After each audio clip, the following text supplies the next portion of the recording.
So it's Pride in Montreal, and I realized that this is the 20th year for me of the High Holy Days of the Rainbow. I came out when I was 19, and I went to my very first trans or Pride March.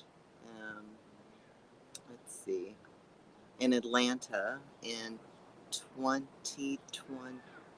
No, 2003. 2003 was my first Pride. So 20 years. Um, fuck.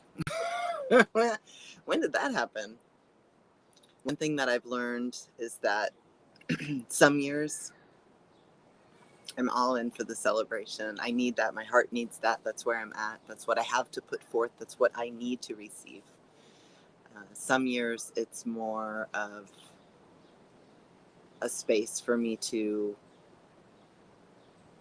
bring the grieving I've done for that year, or the grieving I have to do, um, to gain support within the collective, to know that I have other people around me, to appreciate that interconnectedness in the collective whole.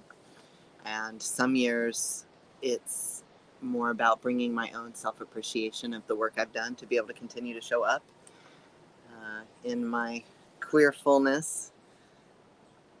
When I came out 20 years ago,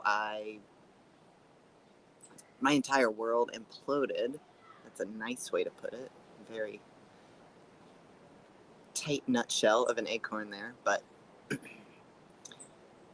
I love that Pride reminds me of that importance of interconnection and community hold. When I've been in places, when I've had years that I had the privilege of not needing to access my community as much as others. Um, I've been deeply appreciative for the work that we've all done to be able to have that. For some of us, that's fucking amazing, and I want so much more.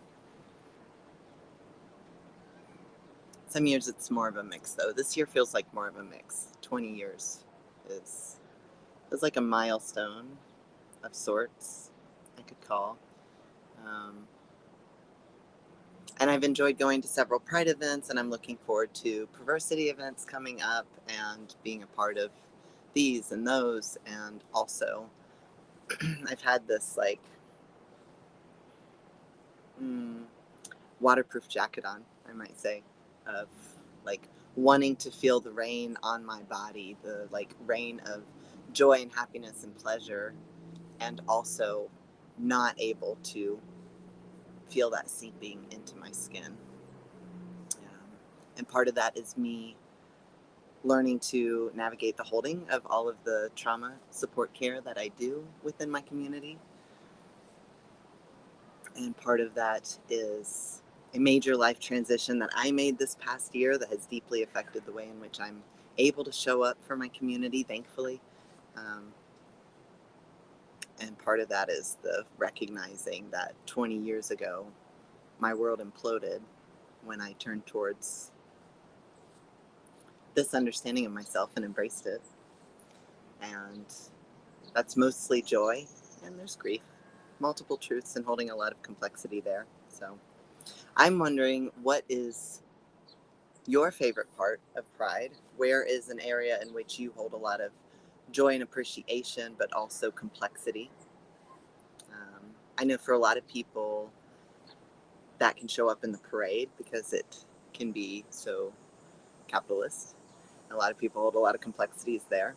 I appreciate that one. It's not the one that rings my heart bells as much. For me, it's the community days. They're my absolute favorite, and I go in so excited to connect with different organizations and see what's out there. And there's just so much more going on than I ever remember from day to day throughout the year. So it's just like, oh shit, there's all the things. There's holding and support for elders, for indigenous folks, for youth, for refugees, Black, trans, HIV positive. There's also support happening for drag queens and tennis and book clubs and kink and just community day is like so many possibilities happening and so much intense decades and decades of work to have each of those things be able to be there in this massive collection of folks that are really making awesome, beautiful shit happen year round. So I love Community Day. It's probably my most favorite part of Pride these days. Uh, and I also walk away from that day feeling joy and deep anger and grief. Both, you know, because it's very stark to me that like I don't see the social justice aspect being present in a lot of ways. The edges, the fringes of where we still deeply need support. A lot of those things I just named, we have like this minimal baseline of support that's happening, and I'm so thankful for that. And I just want so much more. So I didn't happen to see any organizations that were supporting sex workers or folks that have been, are, or will be incarcerated, those who are in need of housing, those who are chronically in need of finding housing, suicidal support, that in particular. Yeah, all of these are there, and we are an increased risk for, especially given intersections of marginalization, dry throat.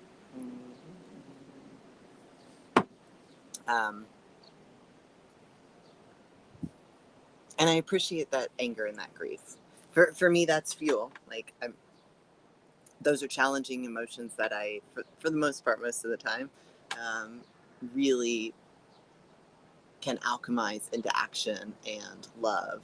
And so that to me it's a positive thing to be able to hold that kind of complexity, to hold those many pieces.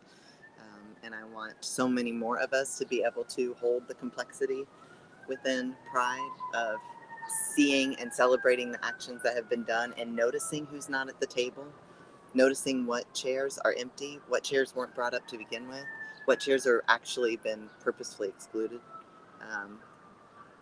and naming those in a way that isn't shaming, because we don't want to replicate the same shit, but in a way that's like, hey, hang on a second.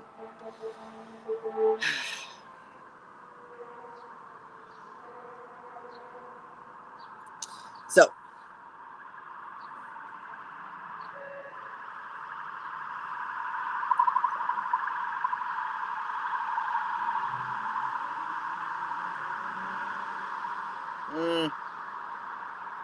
in a big city,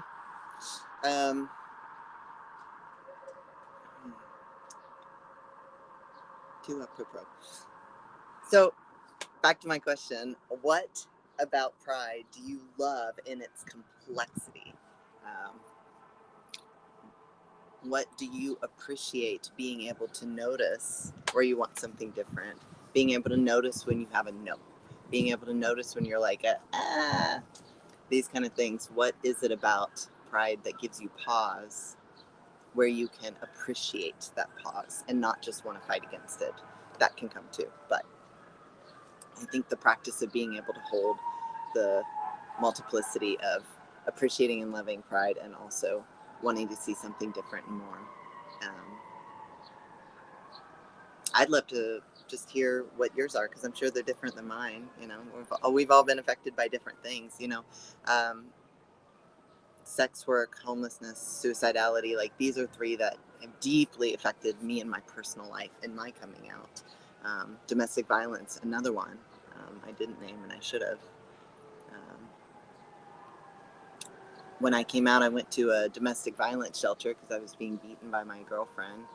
And within a couple hours, they kicked me out because they said that they couldn't house somebody who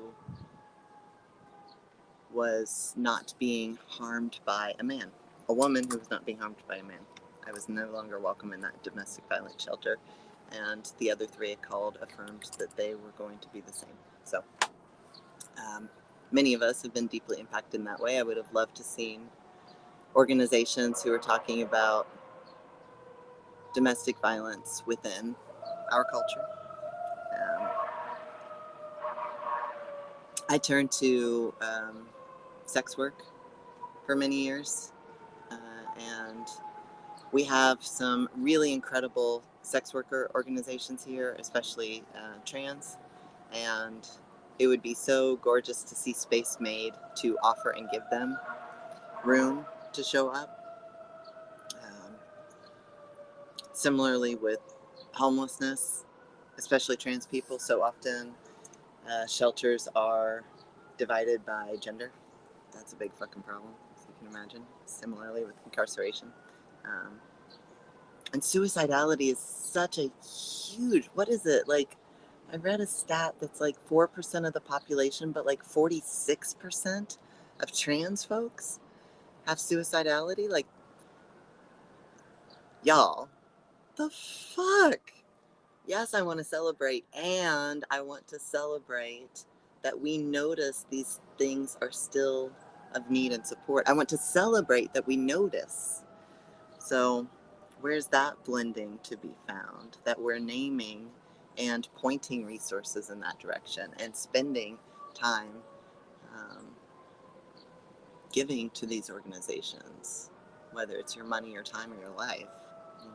So attention, naming these things, witnessing is participation. So yeah, let me know. Complex stuff. So on that note, I didn't help with organizing for Pride. I haven't been since I've moved here. I'm still kind of navigating what is Fierté in Montreal versus in the Bay Area, San Francisco, Oakland, where I'm used to. So, but I have been for the last several years part of the Perversité team, and we have, I think it's 2 full weeks nearly of events coming up starting next week. There's going to be a kickoff party and then lots of incredible events, many of which are with the social justice lens, which is beautiful, and are sex positive, and many of these pieces I'm seeking, and many of them still not present.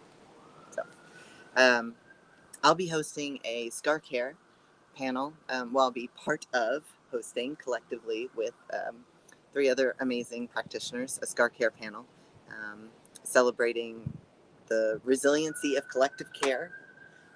Between we have cis, non-binary, and trans and genderqueer bodies that are all doing this loving scar care support for folks who are accessing or have accessed gender-related surgeries.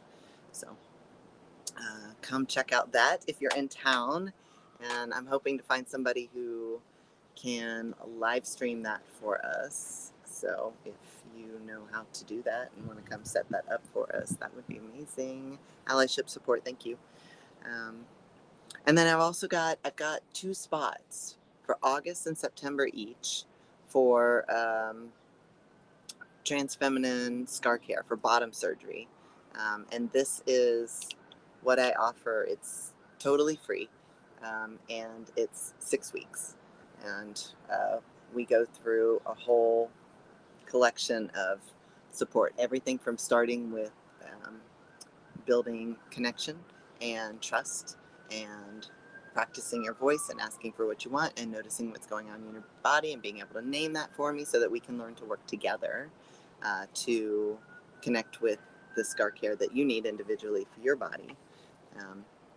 And then we'll build in kind of play homework, and we'll see what sticks and what doesn't. And between me doing manual scar remediation and you building in practices that invite pleasure into your scar care, then the joy is to bring you into more connection with your body. So if you or someone you know is in need of